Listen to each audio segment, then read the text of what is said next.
सहनशीलता से नीरज और सताए जाने और दुख उठाने में मेरा साथ दिया।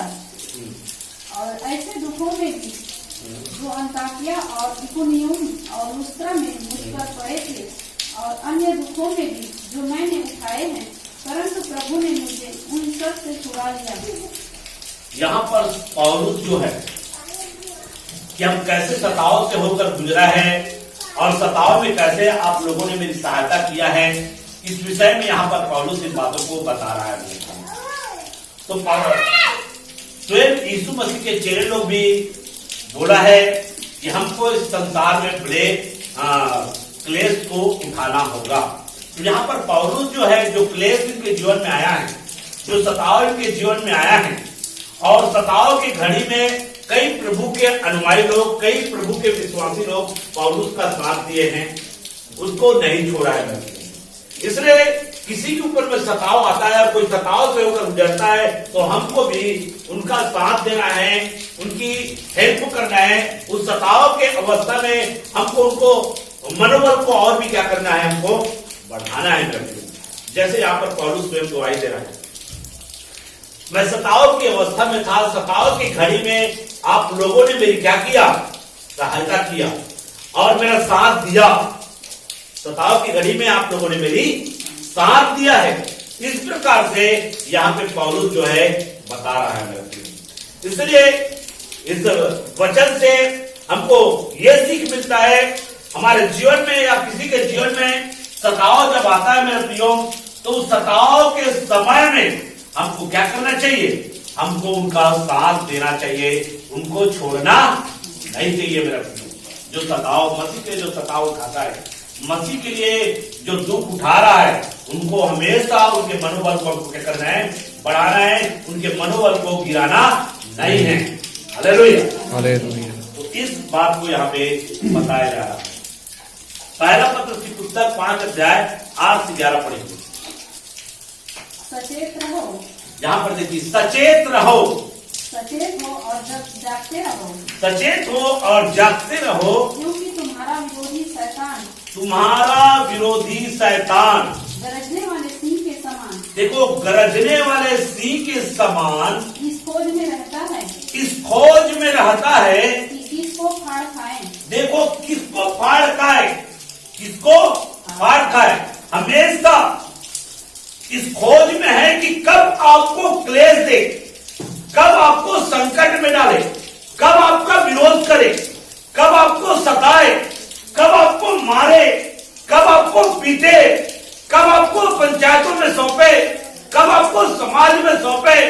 वो हमेशा इस बात को ताकता रहता है। इसलिए कहा है जागृत रहो, जागते रहो, तैयार रहो। किसके लिए तैयार, किसके लिए रहना है, क्लेश उठाने के लिए। जागृत रहो, जागते रहो। तुम्हें क्लेश देने के लिए शैतान इस ताक में है कि कब तुमको क्लेश दे, कब तुमको दंडित करे, कब तुमको पंचायतों में सौंपे, कब तुमको समाज में सौंपे, कब तुमको जो है बहिष्कृत करे। इस बात को ताकता रहता है। इसलिए तुम क्या रहो, उन सारे स्थितियों के लिए तैयार रहो, जागते रहो, तैयार रहो। हाँ, विश्वास में दृढ़ होकर, विश्वास में दृढ़ होकर और यह जानकर, और यह जानकर उसका सामना करो, उनका सामना करो कि तुम्हारे भाई जो संसार में हैं, तुम्हारा भाई जो संसार में है, ऐसे ही दुख सह रहे हैं, ऐसे ही दुख सह रहे हैं। अगर तुम्हारे जीवन में दुख आ रहा है, जब तुम्हारे जीवन में तकलीफ आ रहा है, तो आप विश्वास में दृढ़ हो जाए और इस बात को आप जाने कि तुम्हारा भाई और भी विश्वासी भाई और भी प्रभु के लोग और भी प्रभु के दास लोग ऐसे ही दुख क्या कर रहे हैं, मसीह के कारण से सह रहे हैं। तुम भी मसीह के कारण से दुख सहना सीखो, वचन में दृढ़ रहना सीखो, हर एक परिस्थितियों में मसीहों को स्वीकार करना सीखो, क्योंकि तुमसे पहले और भी लोग हैं जिन्होंने मसीह को हर एक परिस्थितियों में स्वीकार किया। दुख की अवस्था में, कष्टों की अवस्था में, विरोध की अवस्था में उन्होंने यीशु मसीह को स्वीकारा है। इसलिए तुम उसको सीखो और तुम भी तैयार रहो। हालेलुया। हालेलुया। तुम भी क्या रहो? उस दुख को उठाने के लिए आपको तैयार रहना है मेरे प्रियो, क्योंकि मेरा भाई भी इसी रीति से क्या हुआ है? दुख को सहा है। हाँ, और अब परमेश्वर जो सारे अनुग्रह का दाता है, अब परमेश्वर जो सारे अनुग्रह का दाता है, जिसने तुम्हें मसीह में अपनी अनंत महिमा के लिए बुलाया, जिसने मसीह में तुम्हें अनंत महिमा के लिए बुलाया, तुम्हारी थोड़ी देर तक दुख उठाने के बाद आप ही तुम्हें सिद्ध और स्थिर और बलवंत करेगा। आप ही परमेश्वर आप ही तुमको सिद्ध करेगा, बलवंत करेगा और स्थिर करेगा मेरे प्रियो। हालेलुया। आपको बलवंत करेगा परमेश्वर, आपको सिद्ध करेगा और स्थिर भी कर देगा मेरे प्रियो। ये बातें यहाँ पे बताया जा रहा है। हालेलुया। हालेलुया। अगला वचन हम पढ़ेंगे रोमियो की पत्री 8 अध्याय 16 से 18 तक। रोमियो की पत्री 8 अध्याय 16 से 18।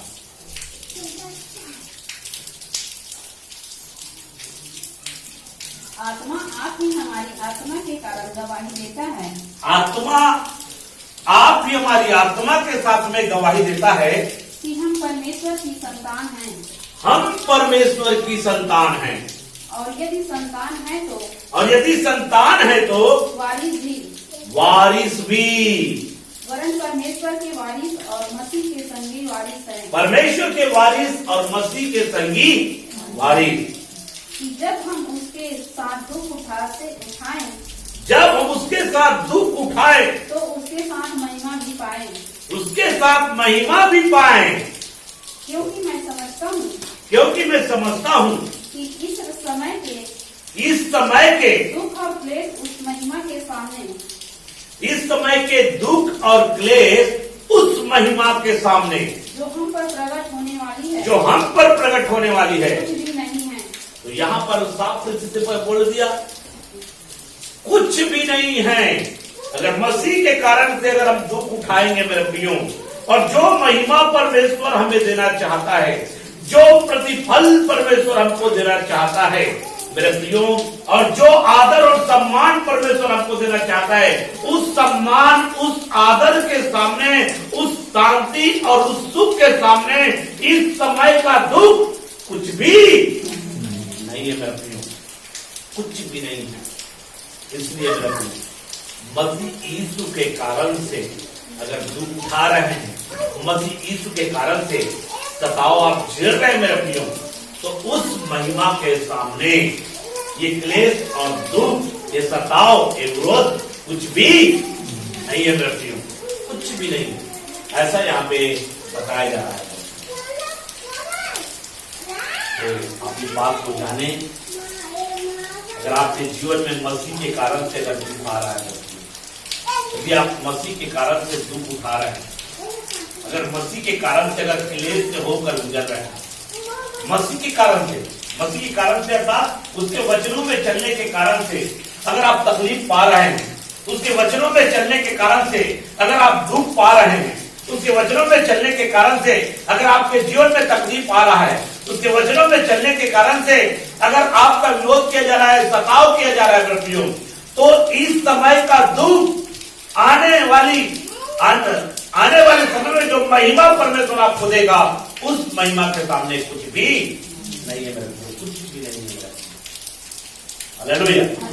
इस बात को स्वयं पौलुस जो है रोमी की कलीसिया को बता रहा है, क्योंकि रोम में भी बहुत भयानक सताव था मेरे प्रियो, मसीह लोगों के ऊपर में बहुत ज्यादा सताव होता था मेरे प्रियो, मसीह लोगों को मारा जाता था, मसीह लोगों को पीटा जाता था, मसीह लोगों को बंदी गृह में डाल दिया जाता था, जेल खानों में डाल दिया जाता था मेरे प्रियो।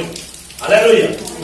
उनको तड़पाया जाता था मेरे प्रियो, उनको पीटा जाता था मेरे प्रियो, कई प्रकार से उनके साथ में बुरा बर्ताव किए जाते थे, दुर्व्यवहार किया जाता था मेरे प्रियो। लेकिन यहाँ पे पौलुस कहता है, इस दुख के सामने, इस कष्ट के सामने, इस तकलीफ के सामने, जो तकलीफ तुम्हारे जीवन में मसीह के कारण से आ रहा है, जो दुख तुम मसीह के कारण से झेल रहे हो, कई लोगों को तो भूखा रहना पड़ता था मेरे प्रियो, उनको खाना भी नहीं दिया जाता था। भूख मेरे प्रियो, उनको खाना नहीं मिलता था मेरे प्रियो, ऐसे ऐसी स्थितियों में रखा जाता था। कई मसीहों पे तो वस्त्र उतार कर उनको पानी में रखा जाता था, ठंडे पानी में। प्रियो, ऐसे सताओं से होकर गुजरा है मेरे प्रियो, और इसलिए पौलुस यहाँ पे बताया जा रहा है, इस समय जो मसीह के कारण से तुम्हारे जीवन में जो दुख आ रहा है, तकलीफ आ रहा है, उस महिमा के सामने ये दुख कुछ भी नहीं है, कुछ भी नहीं है। हालेलुया। इस बात को इसलिए जान लेना प्रियो, यदि आपके जीवन में सताव आ रहा है, यदि आप सतावों से होकर गुजर रहे हैं, अगर आपका विरोध किया जा रहा है, यदि आपके विषय में लोग कई प्रकार की बातें कर रहे हैं मेरे प्रियो, और उस दुख के कारण से मेरे प्रियो आप परेशान होने की जरूरत नहीं है। इस दुख को उठाकर आप चले मेरे प्रियो, उस दुख को आप सहन कर ले मेरे प्रियो, आप जो है धीरज के साथ में चले मेरे प्रियो, आप किसी प्रकार के अनुचित काम ना करें मेरे प्रियो। यदि लोग आपको गाली देते हैं, आप उनको गाली ना दे मेरे प्रियो। अगर लोग आपको श्राप देते हैं, आप उनको श्राप न दे मेरे प्रियो। लोग आपके विरोध में बातें करते हैं, आप उनको सह ले मेरे प्रियो। आपके विषय में षड्यंत्र करते हैं, आप उनको सहे, परमेश्वर की सच्चाई में चले और सत्य के लिए आवाज उठाए, सत्य के लिए आवाज उठाए मेरे प्रियो। और अगर सत्य के लिए आवाज उठा रहे हैं, फिर भी आपके जीवन में दुख आ रहा है, तकलीफ आ रहा है, तो ये दुख, ये तकलीफ उस महिमा के सामने कुछ भी नहीं है, ऐसा पौलुस बता रहा है। इसलिए पौलुस स्वयं जो है बहुत सारे दुखों को उठाया, बहुत सारे तकलीफ को सहा, बहुत सारे कष्टों को सहा, बंदी गृह में भी वो महिमा किया परमेश्वर का, जेल खाने में भी बहुत सालों तक रहा, और जेल खानों का अनुभव को भी उन्होंने अपने जीवन में किया है मेरे प्रियो। लेकिन फिर भी वो प्रभु को नहीं छोड़ा, फिर भी सुसमाचार को बताना नहीं छोड़ा, फिर भी यीशु के विषय में चर्चा करना नहीं छोड़ा, क्योंकि वो अच्छे से जानता था जो दुख आज हमारे सामने आ रहा है, जिस दुख से मैं गुजर रहा हूँ, जिस तकलीफ से मैं गुजर रहा हूँ, उस आने वाले महिमा के सामने मेरे जीवन में जो दुख है, वो दुख कुछ भी नहीं, ये सताव कुछ भी नहीं उस महिमा के सामने। इस बात को आप जाने मेरे प्रियो, यदि लोग मुझे बहिष्कृत कर रहा है, तो ये कुछ भी नहीं उस महिमा के सामने। ये आपको अपने जीवन में रखना है। Hallelujah, hallelujah. आइए और भी पढ़ेंगे, पूरा हो गया ना। पहला पत्र की पुस्तक 4 अध्याय 12 से लेकर 19 तक पढ़ेंगे, 12 से 19 तक 12 पढ़ेंगे, एक पॉइंट है 12 को। हे प्रियो, हे प्रियो, जो दुख रूपी अग्नि तुम्हारे परखने के लिए, जो दुख रूपी अग्नि तुम्हारे परखने के लिए तुमने भड़की है, तुम्हें भड़की है, इससे यह समझकर अचंभा ना करो। देखो यहाँ पर बोला है अचंभा न करो, क्योंकि मसीही लोगों को परखा जाएगा। दुख आपके जीवन में इसलिए आएगा, सताव आपके जीवन में इसलिए आएगा, लोग विरोध इसलिए आपको करेंगे। उस दुख रूपी अग्नि में आप परमेश्वर से प्रेम करते हैं कि नहीं, आप मसीह के प्रति चलते हैं कि नहीं, मसीह पर विश्वास करते हैं कि नहीं, विश्वास को परखने के लिए ये सारा प्रस्तुति आपके जीवन में आने देगा मेरे प्रियो। सारा परमेश्वर के नियंत्रण रहता है। Hallelujah, hallelujah. यदि दुख आपके जीवन में आएगा तो मेरे प्रियो, अगर दुख रूपी अग्नि इसलिए आए तुम्हारे परखने के लिए मेरे प्रियो, जब आपके जीवन में ये दुख रूपी अग्नि क्या है, ये सताव को दर्शाता है, ये आपके जीवन में आने वाले दुख को दर्शाता है, आने वाले तकलीफ को दर्शाता है, आने वाले परिस्थिति को दर्शाता है, आने वाले क्लेश को दर्शाता है। और उस क्लेश रूपी अग्नि में आपका विश्वास क्या होगा, परखा जाएगा। उस स्थिति में क्या परमेश्वर से प्रेम करते हैं, क्या परमेश्वर पर विश्वास करते हैं, इस बात को देखने के लिए आपके जीवन में आने देगा, आने देगा। पढ़िए और कोई अनोखी बात तुम पर नहीं रही है।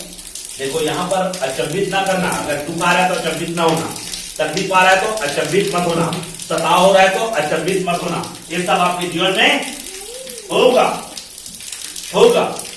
अगर दुख आ रहा है आपके जीवन में तो अचंभित ना होना, ये सब होगा, ऐसा बोल रहा है। लेकिन उस सताव क्लेश में भी आपको परमेश्वर से प्रेम करने वाला बनना है, उसके वचन में स्थिर रहने वाला बनना है, उसके पीछे चलने वाला बनना है।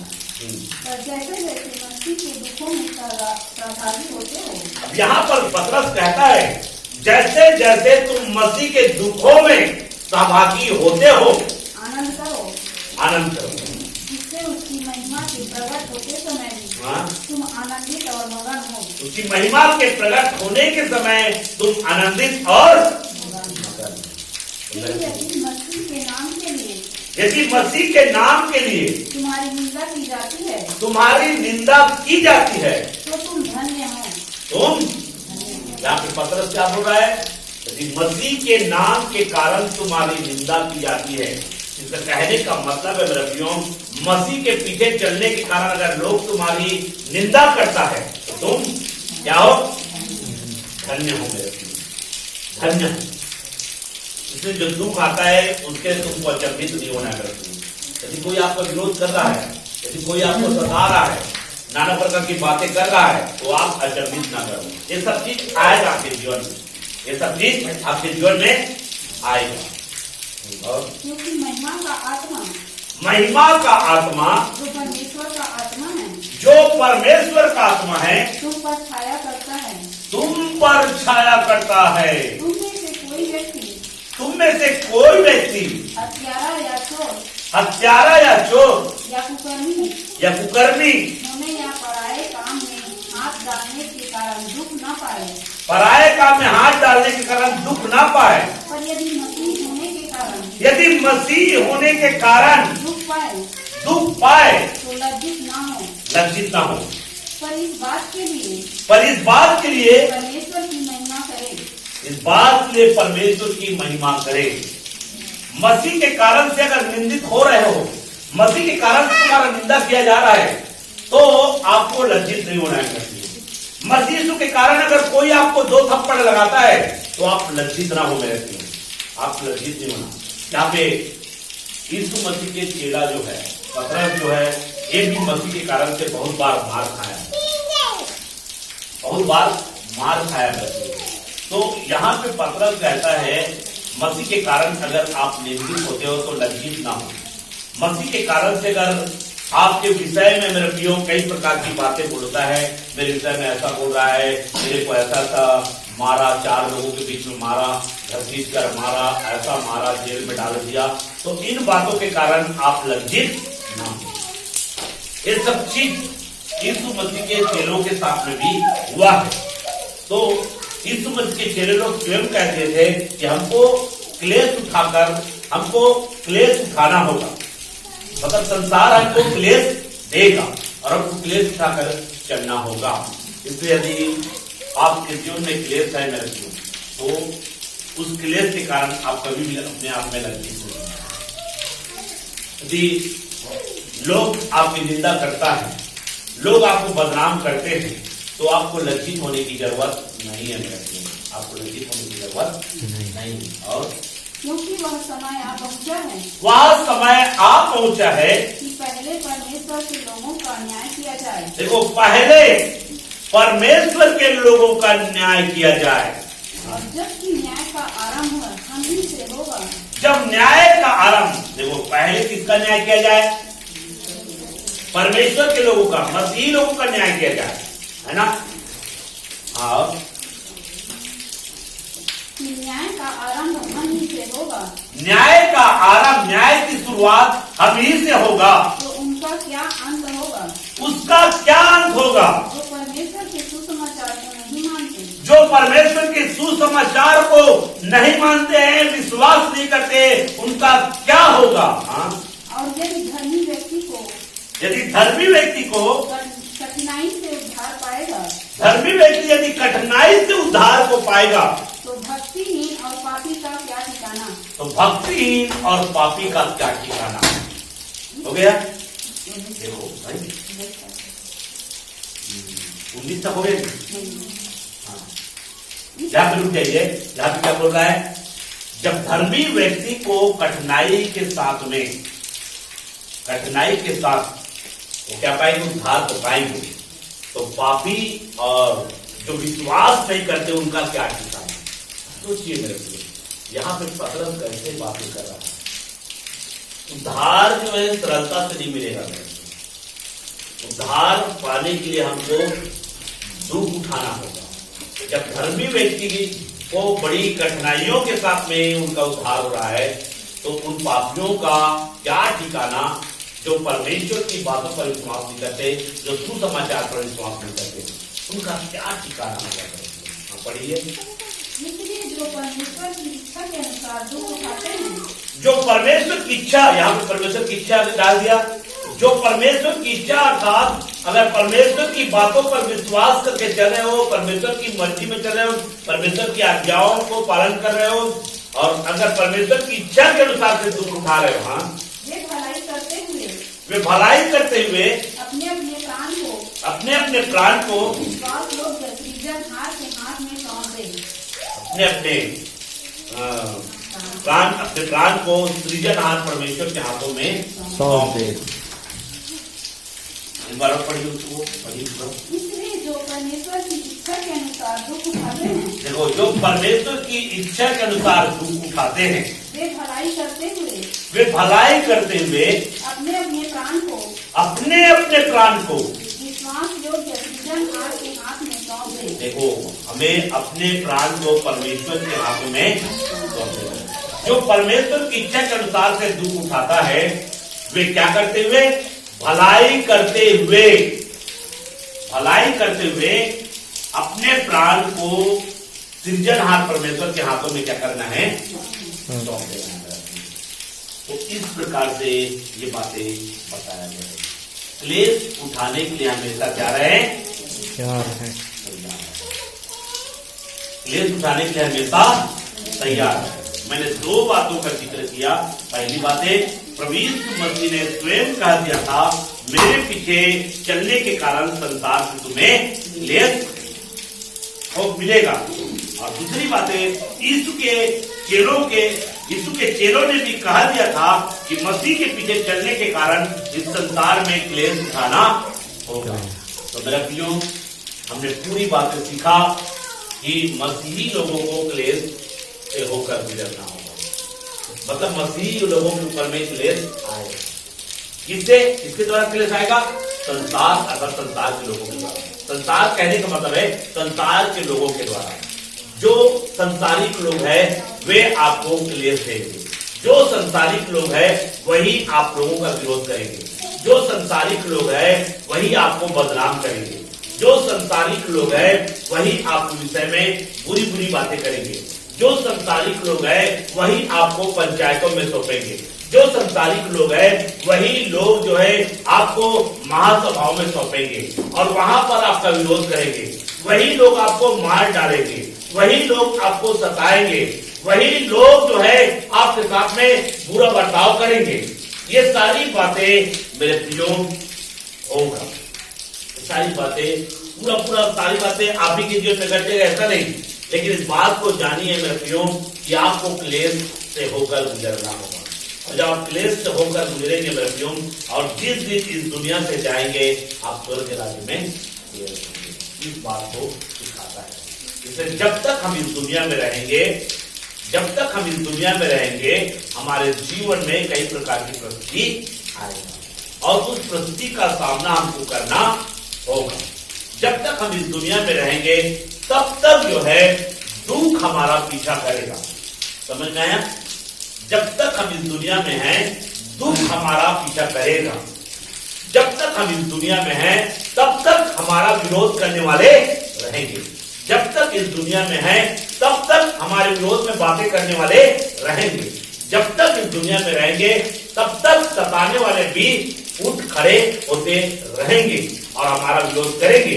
और जैसे ही इस दुनिया से जाएंगे हम स्वर्ग लोक में प्रवेश हो जाएंगे। इसी को कहा गया है कि हमें बड़े क्लेश उठाकर परमेश्वर के राज्य में प्रवेश होना होगा। तो इन सारे बातों के द्वारा महान परमेश्वर आप सबों को आशीष करें। आमीन।